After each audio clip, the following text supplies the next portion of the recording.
ஹீரோக்கும் ஹீரோயினுக்கும் first night ஏற்பாடு தான் பண்ணியிருக்காங்க. இப்ப அலங்காரத்தெல்லாம் பார்த்த லட்டு, எதுக்காக மாமா ரூம்ல ரோஜா பூலாம் போட்டிருக்கீங்கன்னு. நைட்டு நான் மாமா கூட தான் தூங்குவேன்னு வேற அடம் பிடிக்கிறான். அதனால அம்மாவை இப்ப அடிச்சு கூட்டு போலான்னு பார்க்குறாங்க. ஆனா இவங்களோ இப்ப எங்க கூடவே இருக்கட்டும், அவன் தூங்குனத வந்து தூக்கிட்டு போங்கன்னு சொல்றாங்க.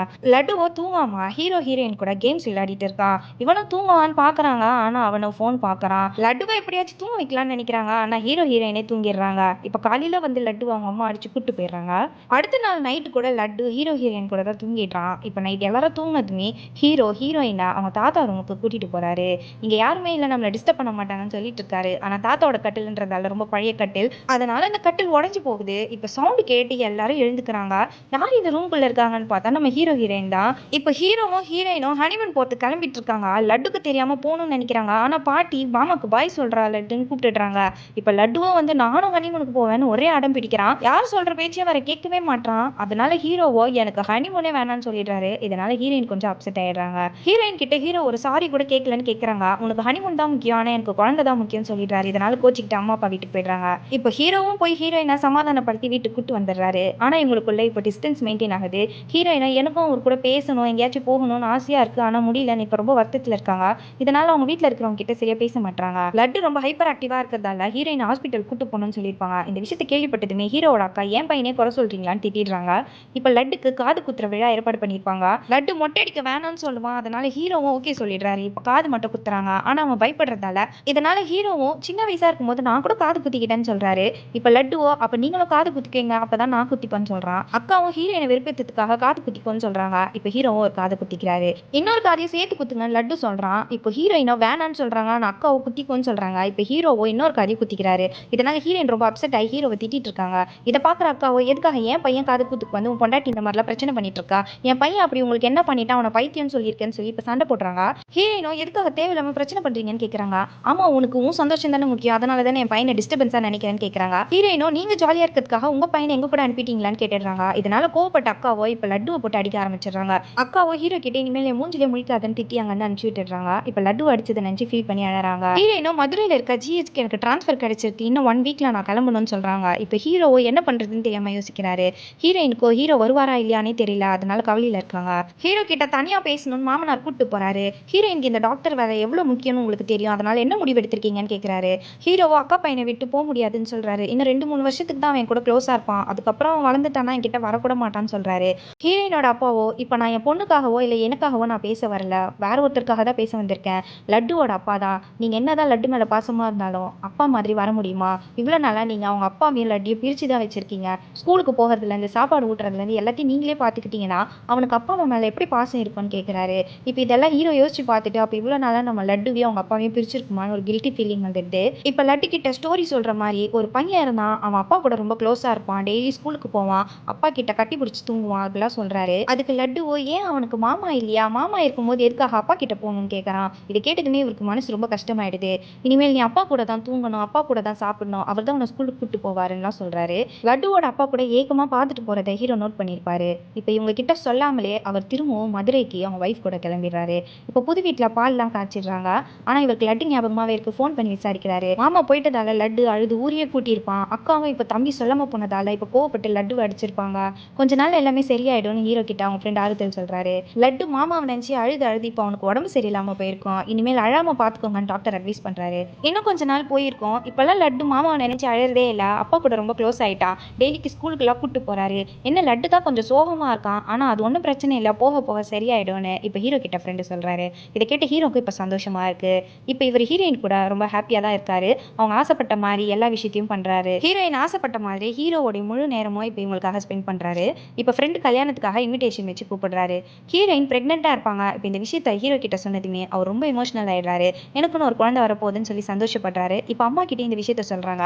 அக்கா கிட்டயும் போய் சொல்றாரு. இப்போ இவங்களும் ஸ்வீட்லாம் வாங்கிட்டு அக்கா வீட்டுக்கு வந்திருக்காங்க. பாட்டியோ லட்டு கிட்ட நீ முதல்ல இருந்து இப்படி சமத்தா இருந்திருந்தா மாமாவும் நம்ம கூடவே இருந்திருப்பான்னு சொல்றாங்க. மாமா சாமி கிட்ட போயிட்டாங்களே, அப்புறம் எப்படி நம்ம கூட இருப்பாங்கன்னு கேட்கறான். பார்த்தா அக்காவோட ரூம்ல ஹீரோக்கு மாலைலாம் போட்டு விளக்கேத்தி வச்சிருக்காங்க. ஹீரோவோட அக்காவோ இப்ப அம்மா கிட்ட வந்து மன்னிப்பு கேட்கறாங்க. நான் பண்ணது தப்பு, நான் வேணும்னு பண்ணல, லட்டு மாமா எங்கன்னு கேட்டு அழுதுட்டே இருந்தான், நான் கோவத்துல மாமா செத்து போயிட்டான்னு சொல்லிட்டேன். இதை கேட்டதுமே அவன் அழுத நிறுத்திட்டான். மாமா சாமி கிட்ட போயிட்டாருன்னு அவனே தான் விளக்கேத்தி சாமி கும்பிட ஆரம்பிக்கிறான். எனக்கு என் பிள்ளையும் முக்கியம் இல்லை, அவன் அழாம இருக்கிறது தான் எனக்கு வேணும், இதை என் தம்பி கண்டிப்பா புரிஞ்சுப்பான், அவன் என்ன தப்பா நினைக்க மாட்டான்னு சொல்றாங்க. அம்மா இந்த விஷயத்த சொன்னப்போ கூட ஹீரோ அதை பெருசா எடுத்துக்க மாட்டாரு. ஹீரோயினோட ஃப்ரெண்டு கல்யாணத்துக்காக இன்விடேஷன் வைக்க வராங்க. அப்பதான் ஹீரோயின் தொல்லை பண்ணி ட்ரான்ஸ்ஃபர் வாங்கி மதுரைக்கு வந்த விஷயம் தெரியுது. இப்போ ஹீரோக்கு ரொம்ப அப்செட்டா இருக்கு. நான் கல்யாணத்துக்கு வரலன்னு சொல்றாரு. ஆனா ஹீரோயினோ கண்டிப்பா நீங்க வரணும், இல்லைன்னா உங்க குடும்பத்தையும் உங்களுக்கு பிரிச்ச மாதிரி ஆயிடும். நான் வேணா அன்னி காலில் விழுந்து கூட உங்களை சமாதானப்படுத்தி வைக்கிறேன்னு சொல்றாங்க. ஆனா கல்யாணத்துக்கு வந்து அக்கா முகம் கொடுத்து கூட பேச மாட்டாங்க. இப்போ ஹீரோயின் பேச ட்ரை பண்ணா கூட கண்டுக்க மாட்டாங்க. இவருக்கு லட்டுவை பார்த்ததுமே ரொம்ப ஆசையா இருக்கு. அட்லீஸ்ட் ஒரு முத்தமாச்சு கொடுக்கணும்னு நினைச்சு ஃபீல் பண்றாரு. ஹீரோயின் எல்லார்கிட்டயும் பேசணும் தான் வந்திருப்பாங்க. ஆனா லட்டுவோட அப்பாவோ ஹீரோவோ லட்டுவோ பேசாம இருக்கதான் நல்லது, அவன் இப்பதான் சரியா இருக்கான், அவங்க பேசிட்டாங்கன்னா திரும்பி கஷ்டம்னு சொல்லிடுறாரு. ஹீரோ லட்டுவை நினைச்சு சோகமா இருக்கிறத பார்த்த ஃப்ரெண்டோ நீ லட்டுவை கட்டி பிடிச்சி முத்தம் கொடுக்க என்கிட்ட ஒரு ஐடியா இருக்குன்னு சொல்றாரு. இவர் மேஜிக் ஷோ நடத்துறதுக்காக தான் வந்திருப்பாரு.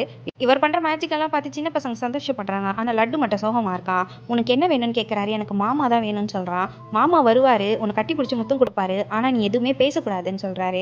இவனும் நான் பேச மாட்டேன், மாமா வர வைங்கன்னு சொல்றான். இப்போ இவரும் மேஜிக் பண்ற மாதிரி பண்ணி ஹீரோ வர வைக்கலான்னு பாக்குறாரு. ஆனா ஹீரோ வர மாட்டாரு. ஏன்னா ஹீரோயின் நீ போகக்கூடாதுன்னு அவரை தடுக்கிறாங்க. லட்டு இப்பதான் கொஞ்சம் கொஞ்சமா சரியாயிட்டு இருக்கான், நீங்க போனீங்கன்னா பிரச்சனை ஆயிடும்னு சொல்றாங்க. இப்போ குழந்தை மேல சத்தியம் பண்ணிட்டு நீங்க போய் பார்க்க கூடாதுன்னு சொல்றாங்க. இதனால இப்போ லட்டுவோ பயங்கரமா அழ ஆரம்பிச்சிடுறான். மெஜிஷியன் காலை பிடிச்சல கெஞ்சிட்டு இருக்கான். இப்போ இவன் அழத்தை பார்த்து அக்காவுக்கு கோவம் வந்து அவன் அடிச்சு அங்க இருந்து கூட்டு போயிடுறாங்க. ஹீரோயின் ஹீரோட அக்கா கிட்ட நாங்க ஊருக்கு கிளம்புறோம்னு சொல்லிட்டு போலான்னு வந்திருப்பாங்க. இப்போ லட்டுவை பார்த்ததுமே அவங்களுக்கு ரொம்ப எமோஷனலா இருக்கு. இப்போ லட்டுவை எழுந்து எதுக்காக தாலி போட்டுட்டு இருக்கீங்க, மாமா தான் சாமி கிட்ட போயிட்டாரேன்னு சொல்லிடுறான். ஹீரோவோட அம்மாவும் போட்டோக்கு மாலை போட்ட விஷயத்தெல்லாம் சொல்லிடுறாங்க. இப்போ இதனால கோவப்பட்ட ஹீரோயினும் இனிமேல் உங்க கூட பேசவே மாட்டேன், எப்படி நீங்க என் புருஷனுக்கு மாலை போடலாம், உயிரோடு இருக்கும் போதே தம்பி சாகடிச்சிட்டீங்களான்னு திட்டிட்டு போயிடுறாங்க. இப்போ சில மாசங்களே போயிடுது. ஹீரோயினுக்கு வளகாப்பு நடக்குது. இதுக்கு கூட ஹீரோட அக்கா வந்திருக்க மாட்டாங்க, மாமா மட்டும்தான் வந்திருப்பாரு. இப்போ ஹீரோயினுக்கு குழந்தை பிறக்க போறதை நினைச்சு குடும்பமே சந்தோஷமா இருக்கு. இப்போ லட்டுவை அவங்க அப்பா அம்மா ஸ்கூலுக்கு கூட்டு போயிட்டு இருக்காங்க. காலையில ஒன் வேல போகும்போது லாரியில் ஆக்சிடென்ட் ஆயிடுது. இப்போ லட்டுக்கு பயங்கரமா அடிபட்டு ஹாஸ்பிட்டல் அட்மிட் பண்ணியிருக்காங்க. இந்த விஷயத்தை கேள்விப்பட்ட ஹீரோவோ வராரு. அப்போ கூட அக்கா பேச மாட்டாங்கன்னு வருத்தப்படுறாரு. இப்போ லட்டுக்கு எந்த பிரச்சனையும் கிடையாது, நல்லபடியா பொழைச்சிட்டான்னு சொல்றாங்க. ஹீரோவை நான் ஒரு தடவை பார்க்கணும்னு டாக்டர் கிட்ட கேட்கறாரு. அம்மாவோ அவனை எழுப்பாம பாருடா, திரும்பவும் பிரச்சனை ஆயிடும்னு சொல்றாங்க. இப்போ லட்டுக்கு நான் ஒரே ஒரு முத்தம் மட்டும் கொடுத்துக்கிறேன்னு இப்போ மாமா கிட்ட பெர்மிஷன் வாங்கி கிஸ் பண்றாரு. ஆனா லட்டுக்கு இப்போ முழிப்பு வந்துடுது. என்னை விட்டு போகாதீங்க மாமா, நீங்க இல்லாம ரொம்ப கஷ்டமா இருக்கு, அப்பா என்ன லாரியிலே கொண்டு போய் இடிச்சிட்டாரு, இனிமேல் ஸ்கூலுக்கு நீங்களே வந்து என்னை கொண்டு போய் விடுங்கன்னு சொல்லி அழறான். இப்போ ஹீரோவும் லட்டு கூடவே இருக்கிறாரு. ஹீரோவோட தாத்தா ஸ்தானத்துல இருக்க சிங்கராயரோ அவர் ஒய்ஃப்க்கு உடம்பு சரியில்லைன்னு சொல்லிட்டு இருக்காரு. அவங்களுக்கு ரொம்ப உடம்பு முடியாததால சிங்கராயர் தான் தனியா பாத்துக்கிறாரு. இவங்களுக்கு பசங்க கூட கிடையாது, என்னை விட்டு போயிடுவாளோன்னு பயமா இருக்குன்னு ஹீரோ கிட்ட சொல்லி அழுதுட்டு இருக்காரு. இப்போ ஹீரோயினோ ஹீரோ ஹாஸ்பிட்டல் இருக்க விஷயம் தெரிஞ்சு கோவமா வராங்க. எதுக்காகடா ப்ராமிஸ் பண்ணிட்டு இங்க வந்த, உனக்கு என்னையும் என் குழந்தைய விட அவன் தான் முக்கியமானு கோவமா கேக்குறாங்க. ஹீரோவோ இப்போ என்ன மாதிரி நிலைமையில இருக்கு, எதுக்காக இப்படி பேசிட்டு இருக்கேன்னு கேக்குறாரு. உனக்கு எப்பவுமே என்னை விட என் குழந்தைய விட அவன் தான் முக்கியம், உனக்கு உங்க அக்கா தான் முக்கியம்னு கேக்குறாங்க. ஹீரோவோ அவன் என்னோட புள்ள மாதிரின்னு சொல்றாங்க. நான் அசிங்கமா கேட்டுருவேன் ஹீரோயின் சொன்னதுமே படிச்சிடுறாரு. நீ உங்க அக்கா மேல வச்சிருக்க பாசத்தை பார்த்து தான் நானே உன்னை லவ் பண்ணேன், ஆனா உனக்கு எப்பவுமே உங்க அக்காவும் அவங்க பையனும் தான் முக்கியம், நானும் எங்க குழந்தையும் உனக்கு தேவையே இல்லைன்னு சொல்லி தாலி அறுத்துட்டு இப்போ ஹீரோ வீட்டை பிரிஞ்சு போயிடுறாங்க. இப்போ ஹீரோயின் வீட்டுக்கு போய் சமாதானப்படுத்துறாங்க. ஆனாலும் ஹீரோயின் மனசு மாற மாட்டாங்க. இப்போ டைவர்ஸ் நோட்டீஸ் கூட அனுப்பிடுறாங்க. இதை பார்த்து ஹீரோ வருத்தப்படுறாரு. சிங்கராயரோ ஹீரோ கிட்ட இந்த உலகத்துல அம்மா நமக்கு எவ்வளவு முக்கியமோ அதே அளவுக்கு ஒய்ஃபும் முக்கியம், ஒய்ஃப் இல்லைன்னா நம்மளாம் ஒண்ணுமே இல்லைன்னு சொல்றாரு. சிங்கராயரோட ஒய்ஃப் பவுனம்மாள் இறந்து போயிருப்பாங்க. ஆனாலும் அவரு நல்லா தூங்கிட்டு இருக்கான்னு தான் சொல்லிட்டு இருக்காரு. இப்போ ஊர்ல இருக்க எல்லாருமே வந்துடுறாங்க. ஹீரோயினும் வராங்க. இப்போ இவங்களுக்கான இறுதி சடங்குலாம் நடந்துட்டு இருக்கு. ரொம்ப நல்லா பூ வாங்கி தர சொல்லி ஆசைப்பட்டிருப்பாங்க. இப்போ பூ வாங்கி தர, ஆனா நீ திரும்ப வான்னு சொல்லி அழுதுட்டு இருக்காரு. இதை பார்த்து எல்லாரும் எமோஷனல் ஆயிடுறாங்க. ஒய்ஃப் போன சோகத்திலே இப்போ இவரும் இறந்து போயிடுறாரு. இப்போ ஹீரோக்கு குழந்தை பிறக்குன்ற விஷயத்தை கேள்விப்பட்டு சந்தோஷமா இருக்காரு. ஹீரோயினை பார்க்கலான்னு போனா ஆல்ரெடி குடும்பமே போயிருக்கு, ஆனா குழந்தைய பார்க்க விடாம பொண்ணு வீட்டுல பிரச்சனை பண்றாங்க. ஹீரோவோட அக்கா கெஞ்சிட்டு இருக்காங்க. அதை பார்த்து ஹீரோவும் நீ எதுக்காக அக்கா கெஞ்சுற, என் குழந்தைய நான் பாக்குறேன், நீங்களாம் கிளம்புங்கன்னு சொல்றாரு. அது எப்படி என்னால விட முடியும், எனக்கு குழந்தையே இல்லாதப்போ உனக்கு கல்யாணம் ஆனா உன் குழந்தைய எடுத்து கொஞ்சணும்னு ஆசைப்பட்டேன், அப்படி இருக்கும்போது நான் என் தம்பி புள்ளைய பார்க்காம இங்க இருந்து போக மாட்டேன்னு இப்ப அங்க இருக்கிற எல்லா காலையும் விழுந்து எப்படியாச்சும் குழந்தைய பார்க்க விடுங்கன்னு கெஞ்சுறாரு. இப்போ ஹீரோயினோ யாரையோ பார்த்து திரும்பிக்கிறாங்க. யாருன்னு பார்த்தா லட்டு தான். ஏன் அத்தை என்கிட்ட பேச மாட்டீங்க, என் மேல கோவமான்னு கேட்டுட்டு இருக்கான். இப்பதான் அங்க 2 குழந்தை இருக்கிறத பார்த்து ரொம்ப சந்தோஷமாயிடுறான். நான் தான் உங்களுக்கு மாமா, நான் இனிமேல் உங்களை நல்லா பார்த்துப்பேன், நம்ம எல்லாம் ஒரே மாதிரி ட்ரெஸ் போட்டுக்கலாம்னு ரொம்ப ஆசையா பேசுறான். இவனை பார்த்ததுமே இப்போ ஹீரோயினுக்கு ரொம்ப எமோஷனலா இருக்கு. லட்டுவோ ஹீரோயின் கிட்ட என்னால தானே நீங்களும் மாமா சண்டை போட்டீங்க, சாரின்னு சொல்றான். இப்போ ஹீரோயினும் அவனை தான் பார்த்துட்டு இருக்காங்க. இப்போ ஹீரோவும் வந்து குழந்தையெல்லாம் பார்த்துட்டு ஹீரோயின் கிட்ட மன்னிப்பு கேட்கிறாரு. எப்பவுமே நீ படிச்ச பொண்ணு, நீ புரிஞ்சுக்கோன்னு சொல்லிக்கிட்டே இருப்பேன், ஆனா நான் ஒரு தடவை கூட உன்னை புரிஞ்சிக்கவே இல்லை, லட்டுக்கு கூட சொல்லி புரிய வச்சிருக்கலாம், ஆனா நான் தப்பு பண்ணிட்டேன்னு மன்னிப்பு கேட்கிறாரு. ஹீரோயினோ நீ கால்ல எல்லாம் விழ வேணான்னு இப்போ அவங்கள சமாதானம் ஆயிடுறாங்க. ஹீரோவோ நம்மள சிங்கராயரும் பௌர்ணம்மா மாதிரியும் ஒத்துமையா இருக்கணும்னு சொல்றாரு. ஹீரோயின் இதை கேட்டு சந்தோஷப்படுறாங்க. இப்போ குழந்தைக்கு பேர் வைக்கிற விழா நடக்குது. ஹீரோயினோட அண்ணனும் லட்டுவும் நாங்க தான் குழந்தைக்கு மாமான்னு மாத்தி மாத்தி சண்டை போட்டு காமெடி பண்ணிட்டு இருக்காங்க. இப்படி இந்த படத்தை ஹாப்பியா முடிச்சிடுறாங்க.